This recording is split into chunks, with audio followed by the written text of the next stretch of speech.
عورتوں میں ایک کیٹیگری ہے دودھ پلانے والی عورت، اور ایک کیٹیگری ہے جن عورتوں کو حمل ہوتا ہے۔ رمضان میں کسی عورت کو حمل ہے یا کوئی عورت رمضان میں بچے کو دودھ پلا رہے، دونوں کا مسئلہ سیم ہے، حاملہ کا اور مرضعہ کا، دودھ پلانے والی عورت اور حمل والی عورت۔ شریعت نے ان کو رخصت دی ہے، اجازت دی ہے، اگر تکلیف ہو عورت کو، دودھ پلانے والی عورت کو روزہ رکھنے کی وجہ سے مشقت ہو، خود اس کے اپنے نفس کے لیے مشقت ہو یا بچے کے لیے مشقت ہو، دودھ پلانے والی عورت کے لیے یا حمل والی عورت کے لیے، تو روزہ چھوڑ سکتی ہے۔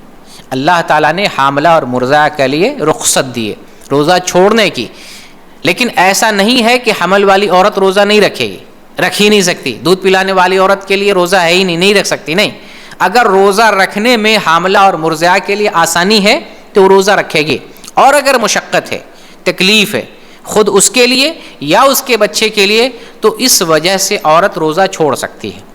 اب اس کے بعد جو مسئلہ ہے وہ اہل علم کے درمیان اختلافی ہے، حمل کی وجہ سے یا رضاعت کی وجہ سے اگر عورت روزہ چھوڑتی ہے تو ان روزوں کی قضا ہے یا فدیہ ہے، اس میں اہل علم کے درمیان اختلاف ہے۔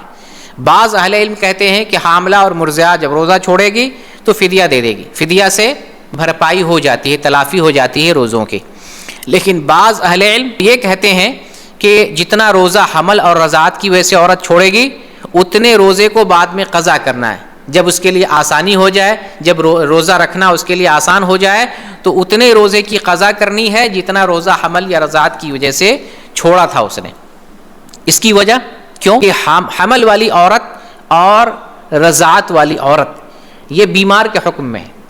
جیسے بیمار آدمی روزہ چھوڑتا ہے بیماری کی وجہ سے، بعد میں کیا کرتا ہے؟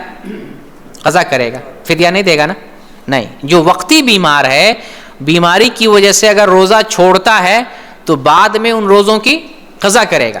تو یہاں پر بھی حمل اور رضاعت میں روزہ عورت کب چھوڑتی ہے؟ جب روزہ رکھنا اس کے لیے باعث مشقت ہو، باعث تکلیف ہو، تو پھر بیمار کے حکم میں یہ عورت ہے۔ رضاعت والی عورت اور حمل والی عورت روزہ کب چھوڑتی ہے؟ تکلیف کی وجہ سے۔ یہی معاملہ تو بیماروں کا بھی ہے، تکلیف کی وجہ سے روزہ چھوڑتا ہے تو بعد میں قضا کرتا ہے۔ یہی معاملہ حاملہ اور مرضعہ کا ہے، حمل میں رضاعت میں اگر تکلیف کی وجہ سے، اپنی تکلیف یا بچے کی تکلیف کی پریشانی کی وجہ سے روزہ چھوڑتی ہے تو بعد میں ان روزوں کی قضا کرے گی، ان کو فدیہ نہیں دینا ہے۔ برکیف یہ اختلافی مسئلہ ہے، لیکن اس میں قوی موقف میری نظر میں یہی ہے، اور اپنے آپ کو بری الذمہ کرنے کے لیے اولا احوط بہتر یہی ہے کہ روزہ قضا کرے۔